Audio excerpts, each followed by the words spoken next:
and I was saying this the other day, that Israel seems to be bent to kill Israeli captives, Israeli soldiers held in Gaza, more than they are interested in killing Palestinian fighters and Palestinian children, because Israel does not want to negotiate, does not want to release the almost 5,000 political Palestinian prisoners in Israeli prisons. So the idea about the framing of this is incorrect, is inaccurate. And at the same time, I do want to clarify what you said. You said that Hamas has threatened to kill a hostage if Israel doesn't warn that it is going to bomb a residential home. Exactly. Is that much to ask? I don't think this is much to ask. And I think this is more of a desperate call to save both Palestinian children and families, and at the same time, the Israeli soldiers kept in Gaza. Now, what's happening here is that Israel is sending disinformation and fabrication all over the internet, on social media, and many mainstream media agencies and outlets are swallowing and repeating these military lies against Palestinians to demonize the Palestinians. And that's why we see so many Americans, sadly, especially officials and politicians, presidential hopefuls, calling for genocide against Palestinians, because there is misinformation. But at the same time, they think that if they do this, if they say this, it's going to bring them more money from the Israeli lobby in Washington, D.C. And Rifat, you told the BBC recently that the scenes right now in Gaza are, quote, exactly like the Warsaw Ghetto uprising. Could you elaborate on that? Exactly. If you have seen the pictures from Gaza, we speak about complete devastation and destruction to universities, to schools, to mosques, to businesses, to clinics, to roads, infrastructure, to water lines. If I Googled this morning Warsaw Ghetto pictures, and I got pictures I couldn't differentiate. Somebody tweeted 4 pictures and asked to tell which one is from Gaza and which one is from the Warsaw Ghetto. They are remarkably the same, because the perpetrator is almost using the same strategies against a minority, against the oppressed the people, the battered people, the besieged people, whether it was in Warsaw Ghetto, the Jews in Warsaw Ghetto in the past, or Palestinian Muslims and Christians in the Gaza Strip. So the similarity is uncanny. Israeli officials using Nazi language discourse to, even there was a tweet from the Jewish Congress that says the number of Jews that died on Saturday is more than the number of Jews that died on any given day during the Holocaust. And this is not Holocaust revisionism, it's Holocaust denial, because this is objectively and statistically incorrect completely and utterly. The Zionist movement, the Israeli government, is willing to abuse and engage in Holocaust denialism in order to justify what's going to happen, what is happening, and what's going to happen in Gaza in the coming hours and days. I think this is dangerous, and this has to be stopped. The similarities between Gaza and the Warsaw Ghetto should be a waking up call to all free people around the world. Rifat El-Arir, we want to thank you for being with us. Palestinian academic, activist, editor of the book Gaza Writes Back, co-editor of Gaza Unsilenced, speaking to us from Gaza City. When we come back, we go to Tel Aviv to speak with the Israeli journalist, the conscientious objector, Haggai Matar. Back in 20 seconds. Child will know what you haven't told. His present will be past. He'll ride the time to another state of mind that won't last. 'Cause he'll grow and die, and they would set him free. Yet I shouted, these children are I. The child will grow and fall and crawl until he would not feel. Upon them purple gods Children Arrive by Rasha Nahas. This is Democracy Now!, democracynow.org. I'm Amy Goodman with Juan Gonzalez. Israel is continuing its bombardment of Gaza City, has extended its mobilization of reservists. For more, we're joined by Hagai Matar, an Israeli journalist and activist who serves as the executive director of Plus 972 magazine. That's the area code of Israel and the occupied territories. Hagai Matar is a conscientious objector who refused to serve in the Israeli army. His new piece is headlined, "Gaza's shock attack has terrified Israelis. It should also unveil the context." Welcome back to Democracy Now!, Hagai. As we speak to you in Tel Aviv, tell us the context that you feel is so important. Thank you, Amy. I think when I wrote that piece already on Saturday, the shock was just in its initial phases. We have not yet learned the entire scope of the horror of the atrocities in the south of Israel, the hundreds of people who were massacred in their homes and at a music festival, entire communities decimated. Those stories were just seeping through gradually, and the shock of that tragedy, that atrocity, was just beginning to land. And what I felt important to say, while also recognizing this collective shock and the dreadfulness of this attack, was also to understand the history of this, how we as Israelis for many years have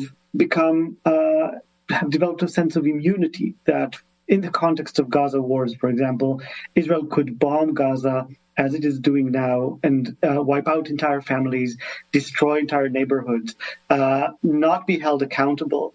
And when Gazans throw rockets back, almost all of them are intercepted by the Iron Dome. So the casualty rate between Israelis and Palestinians in these past wars over the past decade or so has been 1 to 100, 1 to 200 or so. Just now, actually, there were air sirens here in Tel Aviv, and I didn't move from my desk because I know there's Iron Dome, and I feel pretty safe. That feeling of safety was cracked and went away with one whiff of that attack on Saturday. But it was important for me to remind Israelis and people abroad that feeling of defenselessness is one that Palestinians have experienced for the past few decades. Definitely people in Gaza who have been attacked routinely by Israel. So when we think about how we understand the Hamas attack without justifying it, but also recognizing that it is not unprovoked or unilateral, on the one hand, and also as we think about the next steps, we need to understand there is no military solution. These recurring attacks on Gaza bring nothing but death and destruction and no hope for any of us.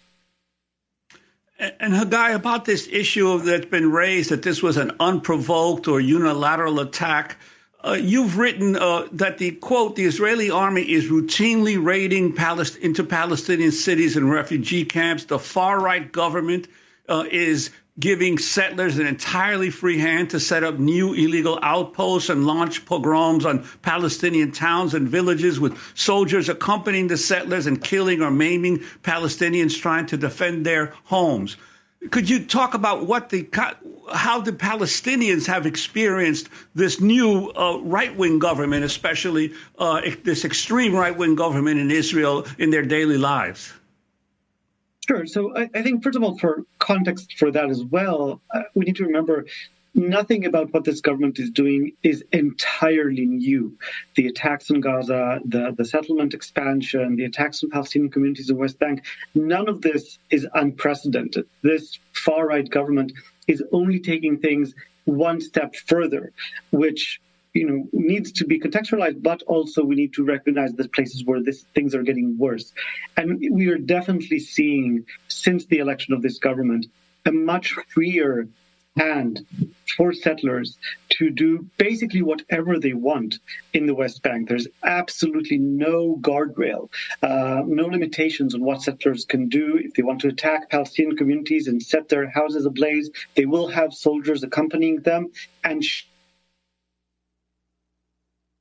If they want to set up new outposts on private Palestinian land, they can do that. If they want to go into the middle of Nablus to pray in the middle of one of the biggest Palestinian cities in the West Bank, they can do that, and soldiers will accompany them and protect them.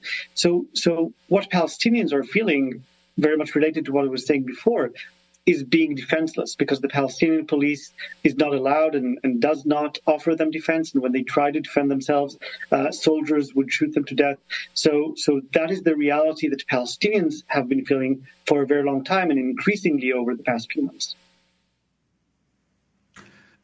And this whole issue of how the United States and the other countries, major countries in the world, have essentially ignored the unresolved Palestinian-Israeli question now for years, hoping to negotiate just with the governments of the region and not deal with the central issue. How do you think that this has played a role in the desperate attacks now of Hamas into Israel? I think it is very much connected, as we're talking about the tools Palestinians have for resistance and the bargaining chips they can bring with them to the negotiating table. Palestinians never had too much to offer. Basically, they're asking Israel, rightly, to leave their territory, to have an independent state. But all they can offer in return is the lack of violence, so peace. And they used to have this other bargaining chip, which is if you make peace with us, you'll get as a bonus the entire Arab world, the entire Muslim world that was committed, at least outspokenly committed to supporting Palestinians and not normalizing relations with Israel. Ever since the Abraham Accords, championed by President Trump in 2021, and now with the normalization deal that is being brokered by President Biden with Saudi Arabia, Palestinians are seeing those last bargaining chips just slipping away. Netanyahu has always said, we can have peace with the Arab world without Palestinians. We can just go over their heads. And Arab nations and countries and governments and the U.S. government in brokering this have proved Netanyahu right. So Palestinians without those abilities are seeing fewer and fewer options to claim their just cause against Israeli apartheid. I don't think that justifies massacring hundreds of people in their homes and destroying entire communities of civilians. But at the same time, I understand the context in which Palestinians are feeling more and more desperate and pushed to the point of doing these things. Haggai Matar, you are a conscientious objector in the Israeli military. You refuse to serve. Can you talk about overall Israeli reaction right now? And are Israelis concerned about the total siege of and possible ground invasion of Gaza, which the UN, by the way, the siege has called illegal? No, not at all. It's actually deeply troubling to see how much rejoicing there is in the siege, in the attacks. We're seeing people, even people associated with the center and with the left, talking Haaretz journalists, for example, not all of them, obviously, but some have said this is a time to cause great damage to Gaza. This is time to extract many deaths in Gaza. So it is very, very troubling and painful to see how, out of a very understandable feeling that I myself also share, of shock, of defenselessness, of the tragedy of the massacres in the South, people are taking that and translating that into saying the only answer is revenge. I think it is a very dark mirror to look at when you understand that these same atrocities committed by Hamas came out of that feeling of anger, anguish, and dread of Israeli attacks. And now, as a response to those atrocities, Israelis are supporting their own atrocities again against Gaza. And this seems like a dead end, almost literally, for both of us. Hagai Matar, Israeli journalist, activist, executive director of Plus 972 magazine, Israeli Jewish conscientious objector. He refused to serve in the Israeli army. Next up, to Palestinian journalist and writer Mohammed El-Kurd. Back with him in 20 seconds. تحت الياسمينة في الليل نسمة والورد محاذيني تحت الياسمينة في الليل نسمة